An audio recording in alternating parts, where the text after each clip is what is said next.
Welcome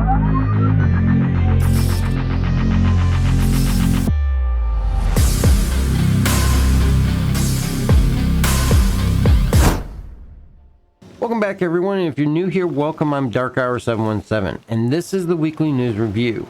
Here we're going to go over the latest and greatest news and information in the Star Citizen universe. This week being a slightly slower week with no roadmap roundup and a narrative team meet and greet on Star Citizen Live, the majority of the week was filled with small news and milestones. Before we get into that information, though, if you enjoy these updates, do me a huge favor and hit that like and subscribe button, as it does really help get the videos out to more people. And for those that have already subscribed, I definitely want to say thank you for all your support. This week we did see the PTU finally taking the next step in opening to all backers. With still present issues though from previous patches, we saw a number of issues like the transit system sporadically failing, as well as issues continuing with elevators throughout the verse. The latest patch that was released on Friday evening had a number of bug fixes though, and these actually included fixes for the trains becoming stuck after reaching their destination, as well as being out of sync with station timers, causing them to overlap or not appear on time. We also saw fixes for walking in the shallow water out by Hurston, making the area darken, as well as throughout the verse, designated hangar does not display on the ASOP terminal after retrieving a ship. We also saw that fixes for some ships that can hold cargo will show a cargo capacity of 0 has been taken care of, as well as after snapping to the cargo grid, the salvage commodity crates cannot be detached again with the tractor beam. This was actually a big one that we saw frequently in the Reclaimer. And finally, one of the bigger ones that they took care of was a fix for desynchronization for party members who die in ship combat, in which they became undetectable to each other, whether on foot or in vehicles. These are some of the bigger bugs, but the full list of all the bug fixes can be reached by hitting the link in the description to the full patch note. Be aware though, the tram fixes that have been implemented really are just a band-aid to the issue. As they do state in the patch notes, this build has had many extra fixes in for trams and landing zones to help them detect if they are about to collide or outright stop, to help them not get stuck. If they do happen to get stuck, we have put in extra logic to detect them being stopped and will force them to reset position to default if it detects trams not moving. This is temporary and will be immersion breaking for now if it does happen, but this is a temporary workaround in case issues still occur. These are actually here to take care of a number of persistent bugs that have been plaguing the 318 PTU since launch, and it's great to see some advancement in their resolution. Time will only tell if these are truly fixed as we get closer to a live release. Though this does not remove all the bugs seen in the PTU, as many know there is still a number of repetitive issues that continue to follow the build from one version to the next.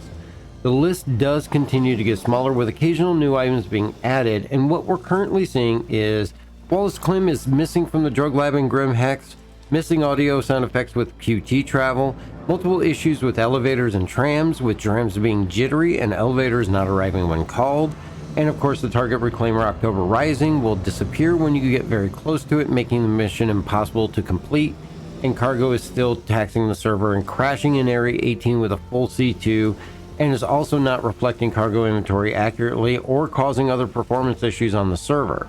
These performance issues definitely are a concern, as this is the beginning of the cargo refactor. It is key that the cargo gameplay loop get fixed to really be a more playable experience over what we've had in the past, which has felt more like a forgotten gameplay system. And though the cargo refactor was not the most important new feature with 318, it is one that many look forward to and focused on due to the lack of advancement and growth for this much loved gameplay loop.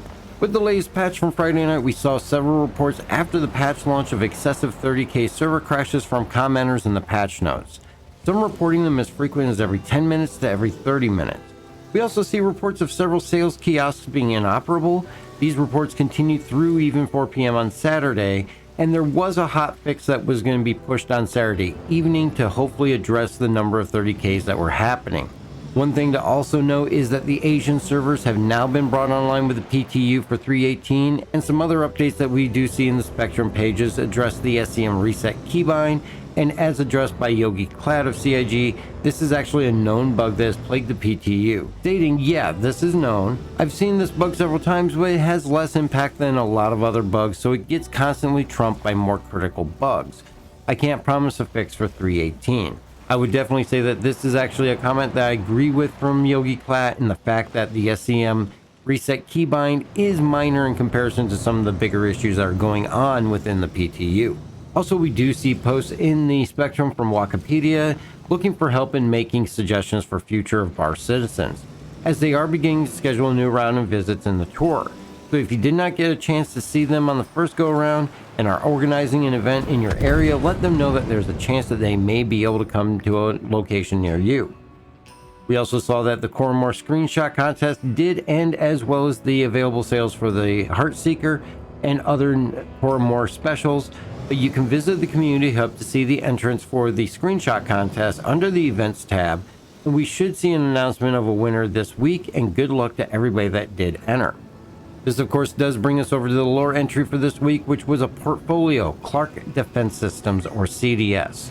This is the story of the beginnings of the Clark Defense Systems Armor Company, named in homage to the extra pieces of equipment that a turf tech named Clark required his team to wear when out on environmental jobs.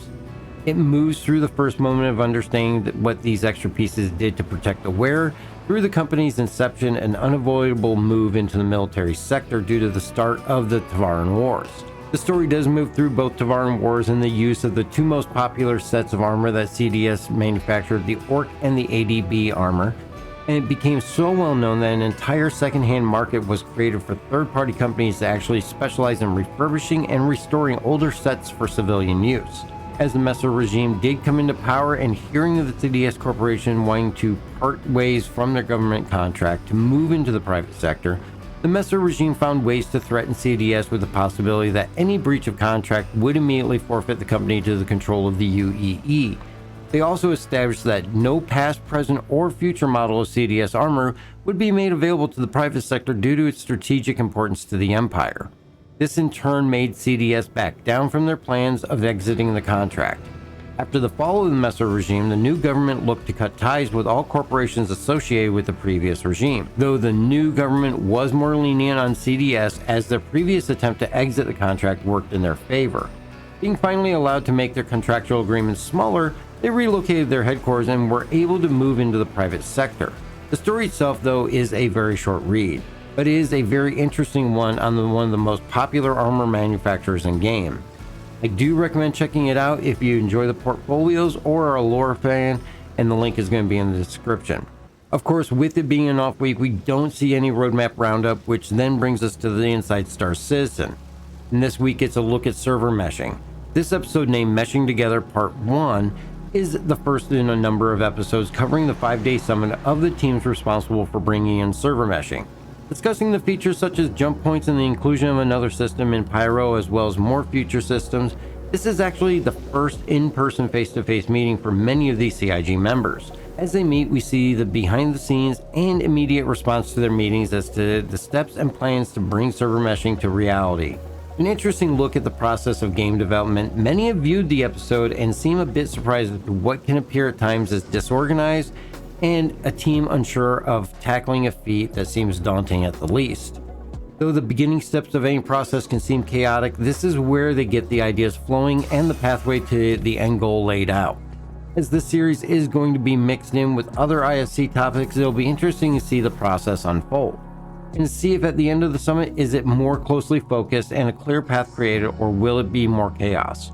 A link is in the description to the episode, and I highly recommend checking it out, especially if you have an interest in game development. This then brings us to the Star Citizen Live, and this week we meet the narrative team, and it is a discussion through remote video conferencing in regard to the responsibilities of this team, as well as what it is that they put into to create many different lore and historical information for the Star Citizen universe. Discussing the posts as well as the lore of different items in Star Citizen, it is interesting how in-depth their job goes. Not just creating backstories and lore posts, they go into the work that they put in towards the missions themselves, as well as the different activities throughout Star Citizen. They also discuss the Galactopedia as well as its importance to the game. They also get into the alien languages and why it's something that is created for the lore, looking at the Xi'an and Banu language and how it allows people to dive into the culture as well as get into the creation of the species. They also spent time discussing Tessa Bannister, who was a popular mission giver back in patch 2.6, but was shut down with 3.0, and with no character model created, she was a voice that represented the ICC, or Imperial Cartography Center, responsible to scan for anomalies or other unusual events in the Stanton system. Some said the voice actress Claire Frankel pulled the character off perfectly and was much loved by those that played when she was a part of the game. Perfect! Just the pilot I was hoping to see. Just really start to forget that space can be pretty terrible. Here's something like this. Help! I need help! Please! Anybody hurry! I'm sending you their location. Though, to be honest, by the time you get there, I'm not sure how much good you'll be. CIG has long spoken about her return at some point in the future, but have yet to get her work back in. They then get into the Nine Tails after that, and Xenothreat organizations, and the lore and the motives behind all of their actions. Definitely an episode that could be a little hard to follow at times, as it really just delves into the lore, but for those that really love the lore, I definitely recommend checking it out, and the link's going to be in the description below. And that's about it for this week. I hope you enjoyed this recap of all the newest information. Leave a comment, let me know what your thoughts are. And don't forget that you can catch the stream every Tuesday and Sunday on Twitch at 7 p.m. Eastern Time, or on Thursday here on YouTube at 7 p.m. Eastern Time. If you would like to help support the channel, check out the merch store or hit the join button above for a membership. And always know that we appreciate all the support. But that's going to be it for us for now, but please be safe out there, and we will catch you in the verse.